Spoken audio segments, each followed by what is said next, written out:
Un maire qui prend une pause pour se présenter au provincial, c'est acceptable? Bienvenue à Nouveau Info Québec.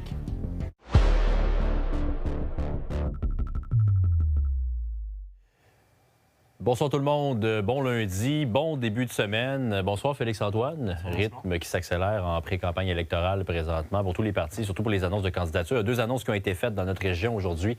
Celle qui retient le plus l'attention, c'est celle du maire de Saint-Apollinaire, Jonathan Moreau, qui se présente pour le Parti québécois. Félix-Antoine. Oui, bien, je fais le calcul rapidement, Jean-Simon. Les élections municipales, c'était le 2 novembre 2025. Oui. Fait pas mal juste 9 mois. Exact. C'est assez rapide pour donc envisager déjà un changement de carrière. C'est le cas de Jonathan Moreau pour le Parti québécois. Ce n'est pas le seul, d'ailleurs. On se rappellera le maire d'Amos un peu plus tôt cet été qui a déjà mentionné qu'il comptait se présenter pour le Parti québécois. Et comme tu as dit un peu plus tôt, ben congé sans solde pour le maire de Saint-Apollinaire en attendant de voir le résultat de l'élection. C'est-à-dire que s'il n'est pas élu, bien, il pourrait retourner donc comme maire de Saint-Apollinaire. Tout ça, c'est un peu étrange. Ça soulève évidemment des questionnements sur son engagement lorsqu'il s'est présenté pour la mairie de Saint-Apollinaire. Je lui ai demandé s'il ne trouvait pas que ça pouvait représenter une trahison pour les électeurs de sa municipalité. Les élections reviennent aux 4 ans. J'ai le goût d'apporter des idées différentes.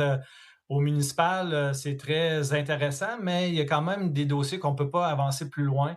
Puis pour mes citoyens, par exemple, l'offre en santé sur notre territoire est difficile. Donc, j'aimerais ça travailler sur ces enjeux-là. L'éducation, la même chose. C'est des éléments que je ne peux pas faire au municipal. Bon, dans Beauce-Nord, il y a la CAQ qui a présenté son candidat pour succéder à Luc Provençal. Oui, bien, on se rappellera quand même que pour la CAQ, si on inclut l'ADQ auparavant, c'est depuis 2003, Beauce-Nord, un bastion, là, oui.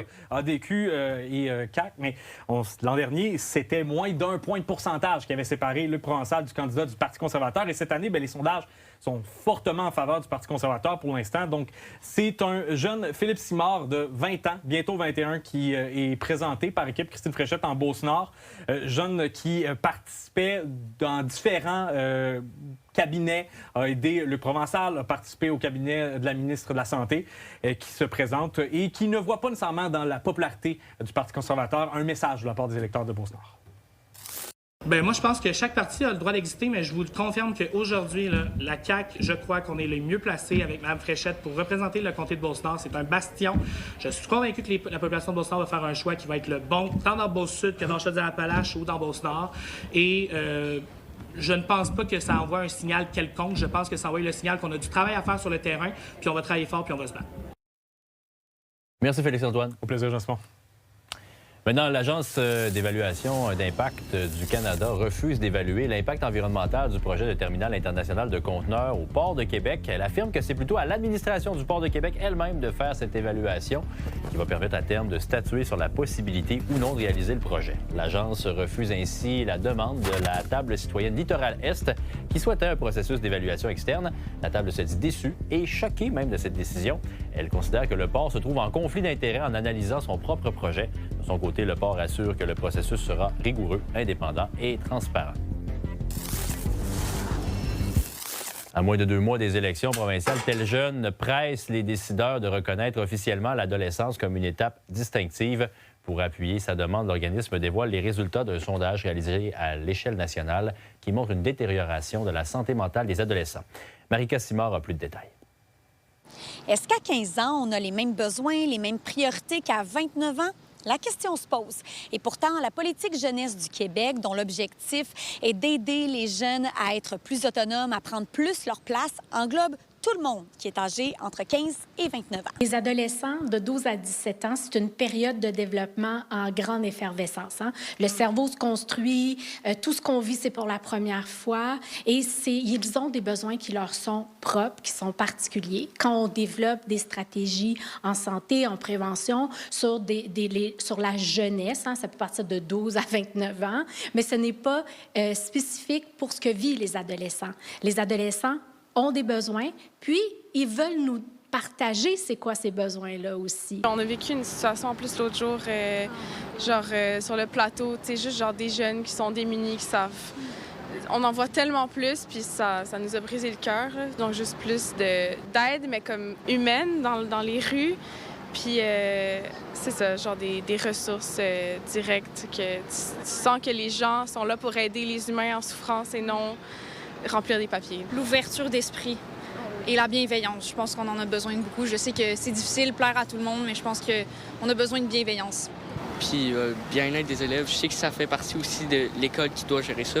Puis quand tu dis bien-être, qu'est-ce que tu veux dire exactement? Il y en a qui se sentent mal en allant à l'école, puis je pense qu'ils devraient avoir plus de ressources à aller parler. Parce que j'ai des amis qui, je pense que, tu sais, parce que c'est cher aussi en dehors de l'école, là, les frais de psychologie et tout. Puis je pense qu'à l'école, si c'est quelque chose, un service gratuit, ça pourrait aider. Tel Jeune demande à ce que les ados soient reconnus à part entière. Et cette demande s'accompagne de chiffres plutôt préoccupants. Son premier portrait croisé des réalités adolescentes indique non seulement que la santé mentale chez les jeunes est en chute libre, mais aussi et surtout que 84 des 12 à 17 ans disent qu'ils pourraient se retenir de demander de l'aide, même devant un problème qui leur semblerait impossible à surmonter. D'ailleurs, 40 des filles disent vivre de l'anxiété chaque semaine. Et chez les jeunes LGBTQ+, cette proportion atteint 60 %. Donc, nous, ce qu'on souhaite, c'est d'être la voix des ados, qu'on les priorise dans nos politiques publiques, les 12 à 17 ans, et qu'on écoute ce qu'ils ont à dire par rapport à ce qu'ils vivent. Qu'il faut accorder une attention vraiment particulière pendant l'adolescence de 12 à 17 ans, alors que les jeunes vivent des changements importants. Il faut vraiment les soutenir de façon de proximité pendant cette période-là. Donc, il ne faut pas le perdre de vue. Concrètement, Tel Jeune souhaite bonifier l'aide qui est offerte dans les écoles, mais aussi aux services de première ligne destinés aux adolescents. À Montréal, Marc Casma pour Nouveau Info. Il y a un tout nouveau centre d'escalade qui vient de voir le jour dans le quartier Saint-Roch. Gecko Block a l'intention de s'implanter solidement dans le quartier ainsi que d'attirer les grimpeurs de tous les horizons. Et j'ai eu l'occasion de m'initier brièvement à cette discipline. Gecko Block, comme les petits lézards avec des ventouses. C'est ça. C'est ça? C'est exactement le ça. C'est le concept. Bon, pourquoi? D'où ça part, Gecko? Vous venez d'où? Pourquoi vous vous êtes installé ici? D'où ça part, en fait, c'est un projet avec 3 autres de mes collègues, Isaac, Aurore et Marguerite. On était des anciens collègues, on travaillait avant dans une autre salle d'escalade. Puis on avait des projets, on a commencé un petit peu à en rigoler. On s'est dit, si on ouvrait une salle d'escalade, qu'est-ce que ça serait? Qu'est-ce qu'on aimerait y mettre? Et puis, étonnamment, ça a commencé à se concrétiser.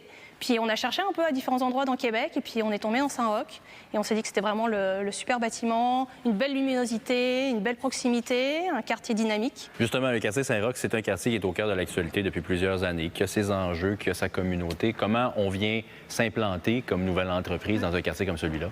On a aimé quand même le feeling, la vibe qu'il y a dans le quartier.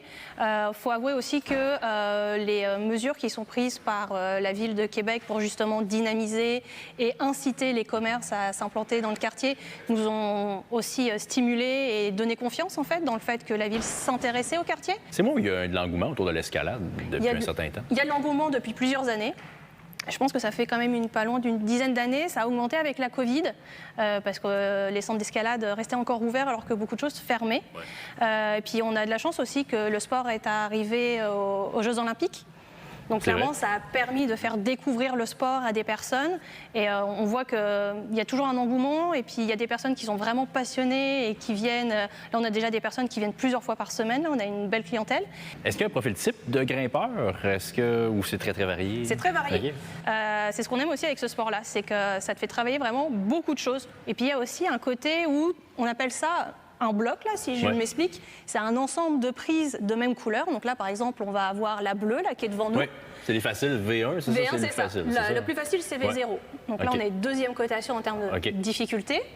Et on appelle ça aussi un problème. Parce que il faut que tu arrives à comprendre comment tu enchaînes les mouvements et comment tu utilises les prises pour arriver jusqu'en haut, jusqu'à la dernière prise. Donc ça fait aussi réfléchir. Il y a un côté un peu puzzle, ce qui fait qu'il y a vraiment plein de personnes qui peuvent retrouver plein d'intérêts différents, que tu sois une personne qui fait beaucoup de gym, beaucoup de musculation, ou alors quelqu'un qui est un peu plus dans le training, ou qui fait peut-être un peu moins de sport au quotidien, mais on arrive à rejoindre plein d'intérêts différents. Virginie, merci beaucoup. Merci à toi, Jean-Simon. Longue vie à votre petit lézard. Oui, et puis venez nous voir. Pourquoi pas?